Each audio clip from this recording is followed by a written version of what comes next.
theoretically, it's a proper joint.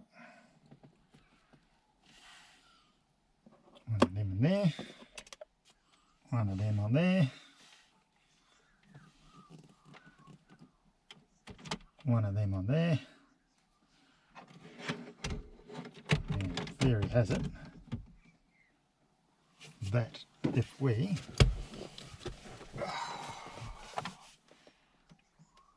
turn them on,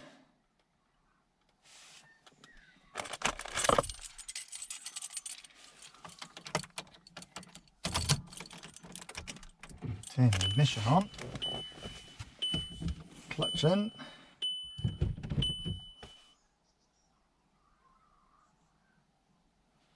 oh.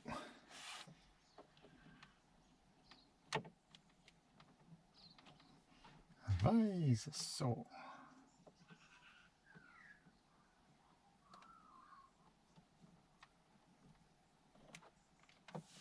Weiß so.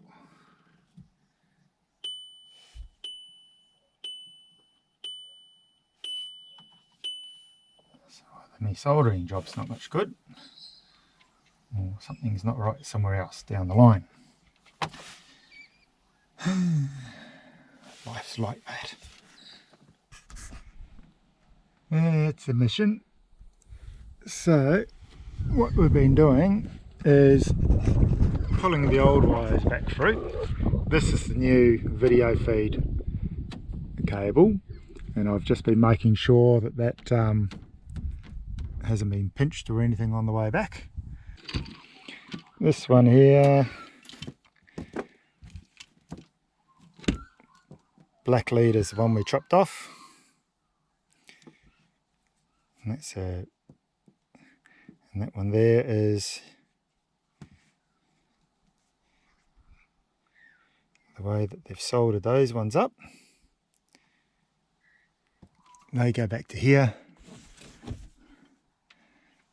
where they're joined here, and then this is the other end of the lead that I cut off.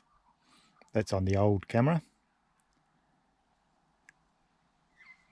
So all I've got to do is snip that off and pull that back through the door wherever it goes. It does look as though it goes up into this area, but I guess there's a possibility that at some point it goes down to the reverse light, maybe. So I might see if this red one is live when the reverse light is on. I'll take off this tape and get an idea of what's going on here as well. Fun, fun. Messing with somebody else's wiring. It's always fun. It's one of those things I could just leave that up there, but I don't like having wires that aren't doing anything absolutely necessary. And if it is a hot wire, we don't want to risk any chafing or sparkles or anything like that. So I'll confirm where it goes, and if it's not necessary, pull it out. All right, well, we just tested that. We tested it without any power on, we tested it with the ignition on, and we tested it with the ignition on and in reverse, and it's not powered by any of those.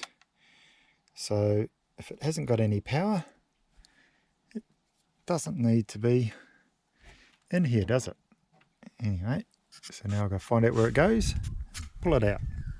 Okie dokie, so we've got this one, it's disappearing into here, and the only one that's coming out this end is this one, which is the power feed to the camera. So I've got a feeling that this one, which was joined on to that one and ran to the front, probably should have stayed there, but we'll find out. So I've put this down to diode mode so we can do a continuity test, and it should go to 0 if it's a thing.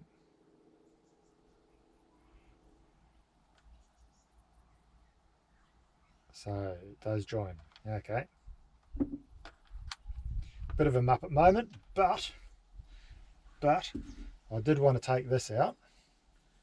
So I'll just rerun this back to the front. Connect that up to the reverse light feed. Connect that up to the earth. And we should be done, he says.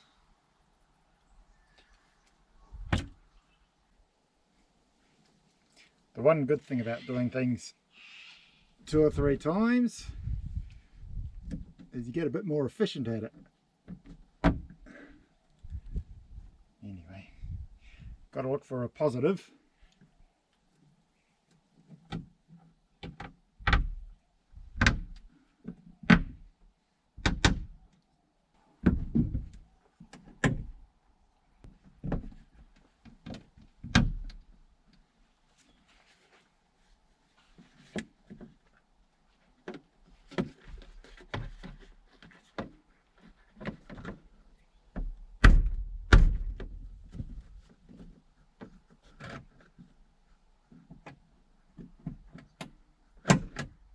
Beauty.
Right then.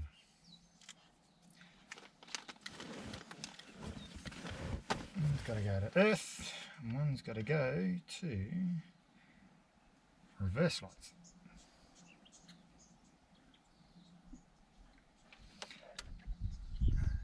Now to find a wire.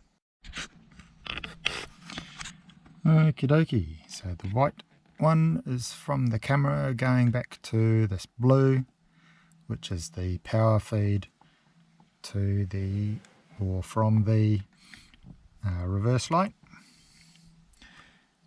He's still in reverse. And now, oh, we've got to turn the camera on, don't we?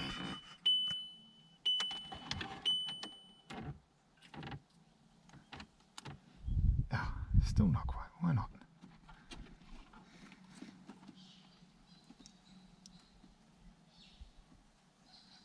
We had that before.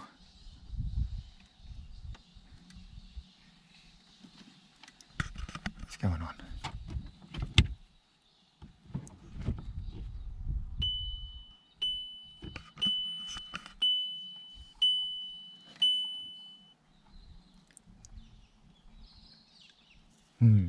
Hold that thought. Alright. So this white wire is the positive from the camera.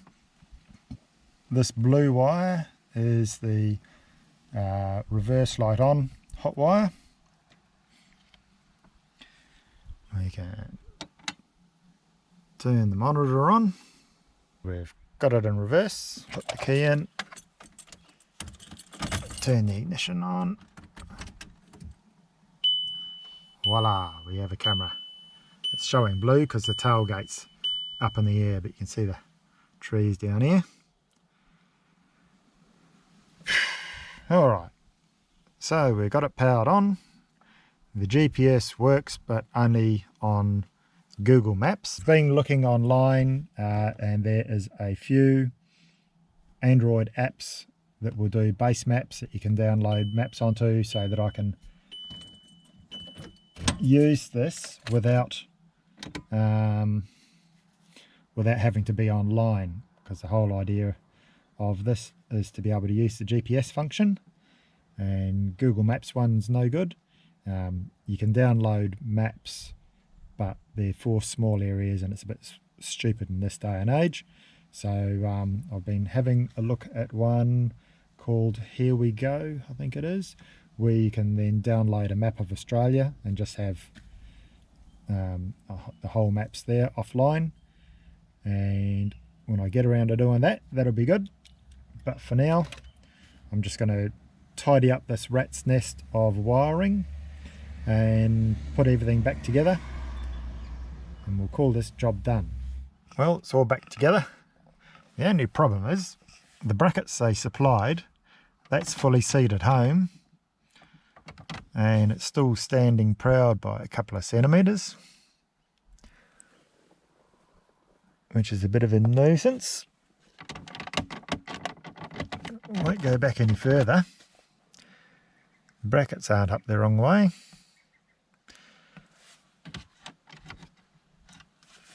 So something dodgy going on there. I don't actually mind that there's more air gap in there, because this dashboard does get really hot during summer. So I'll have to think about that, but I might end up just blanking off these sides, putting a bit of some sort of mesh along the top of here, like fly screen or something, to stop things ending up down in the radio. Leave the underside as it is, but air will be able to go up there. But yeah, bit dodgy, but anyway, you get what you pay for. See you on the next one.